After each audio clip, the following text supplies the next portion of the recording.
কাশ্মীরি বাকরখানি। এই বাকরখানির নাম আপনারা হয়তো সবাই শুনেছেন, তবে পুর দেওয়া বাকরখানি এটা হয়তো আপনারা শোনেননি।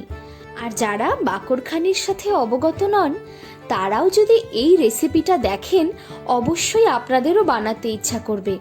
এই বাকরখানি হয় খানিকটা লাচ্ছা পরোটার মতো, আর সেই লাচ্ছা পরোটার মধ্যেই যদি দেওয়া হয় পুর তাহলে তো অসাধারণ হয়। তাহলে চলুন দেখে নিই এই পুর দেওয়া বাকরখানির রেসিপি। নমস্কার, মা কাকিমার হেসেলে আপনাদের সকলকে জানাই স্বাগত। বাকরখানি বানানোর জন্যে আমাদের এখানে নিয়ে নেওয়া হয়েছে ময়দা, পরিমাণ মতো চিনি এবং পরিমাণ মতো নুন, আর তাতে দিয়ে দেওয়া হয়েছে 1 চিমটি মতো বেকিং সোডা, আর এতে দিয়ে দেওয়া হয়েছে 2 চামচ পরিমাণ ঘি।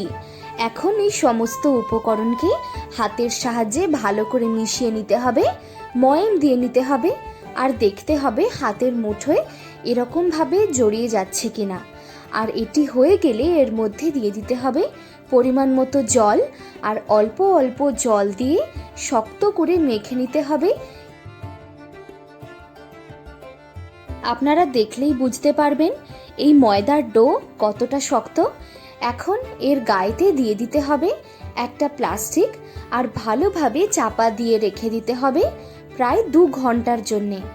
এইরকমভাবে চাপা দেওয়ার ফলে এই ময়দা অনেকটা ফুলে যায়, আর তার সাথে সাথে ময়দার মধ্যে একটা গ্লুটেন ফর্ম করে। 2 ঘন্টা পরে ফিরে এলাম।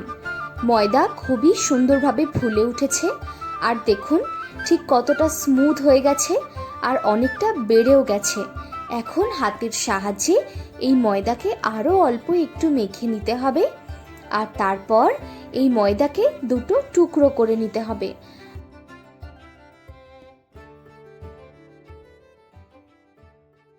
এই ময়দার টুকরোগুলোকে হাতের সাহায্যে আবারও ভালো করে গোল করে নিতে হবে, আর তারপর একটা একটা করে এই ময়দার লেচি বেলনের সাহায্যে বেলে নিতে হবে এই ময়দার লেচিকে।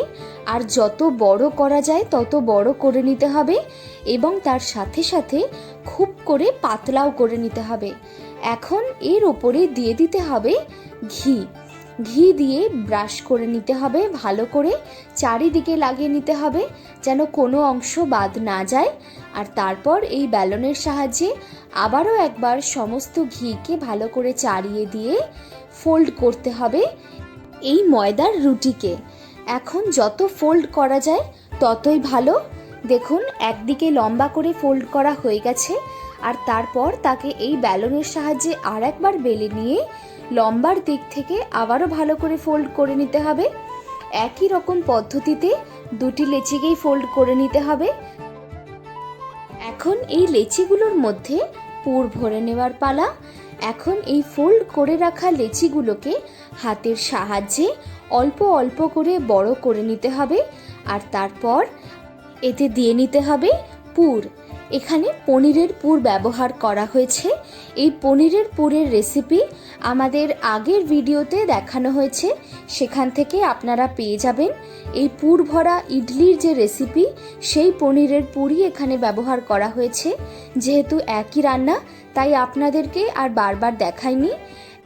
এই লেচির মধ্যে পুর ভরে নেওয়া হয়ে গেলে একে হাতের সাহায্যেই ধীরে ধীরে বড় করে নিতে হবে। এরকমভাবে হাতের সাহায্যে চেপে চেপে বড় করে নেওয়ার একটাই কারণ, এর মাধ্যমে ভেতরে যে পুর আছে সেই পুর খুব সুন্দরভাবেই চাড়িয়ে যায়, আর বাকরখানির যে লেয়ার সেটিও একদম ভালোভাবেই হয়ে যায়। এখন এই বাকরখানির জন্য চিনির শিরা বানিয়ে নেওয়া হচ্ছে। তার জন্য নিয়ে নেওয়া হয়েছে অল্প পরিমাণ জল, আর তাতে দিয়ে দেওয়া হয়েছে 4 চামচ চিনি। এখন এটিকে ভালো করে মিশিয়ে একটা গাঢ় চিনির শিরা বানিয়ে নিতে হবে। এই চিনির শিরা সব শেষে বাকরখানির ওপরে ব্যবহার করা হয়। এখন দেখুন এই বাকরখানিগুলোকে ভেজে নেওয়ার পালা। এগুলিকে ভেজে নেওয়ার জন্যে একটা চাটুতে নিয়ে নেওয়া হয়েছে পরিমাণ মতো সাদা তেল, আর এতে হালকা হাতে বসিয়ে দিতে হবে বানিয়ে রাখা বাকরখানি। এই বাকরখানিকে ধীরে ধীরে লো ফ্লেমে ভেজে নিতে হবে। যাতে ভালোভাবে ভেতরের পুরো রান্না হয়ে যায় আর বাইরেটাও সুন্দর লাল হয়ে আসে।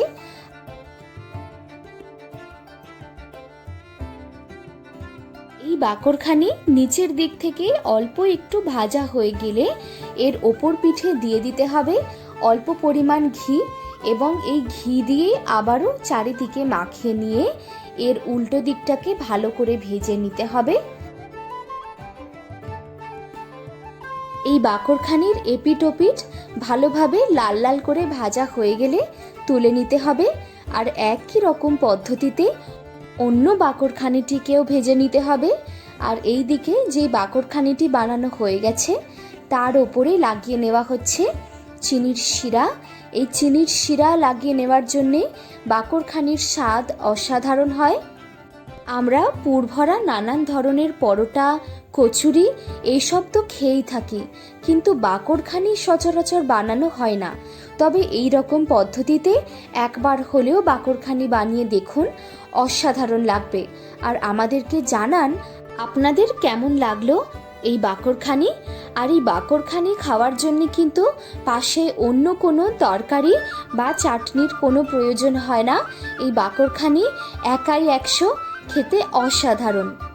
এই রকমই নিত্য নতুন রেসিপির জন্যে আমাদের চ্যানেলটিকে সাবস্ক্রাইব করুন এবং পাশে থাকা বেল আইকনটি প্রেস করে দিন। আর এই ভিডিওটি যদি আপনাদের ভালো লেগে থাকে অবশ্যই ভিডিওটিতে লাইক, কমেন্ট এবং সকলের সাথে শেয়ার করুন।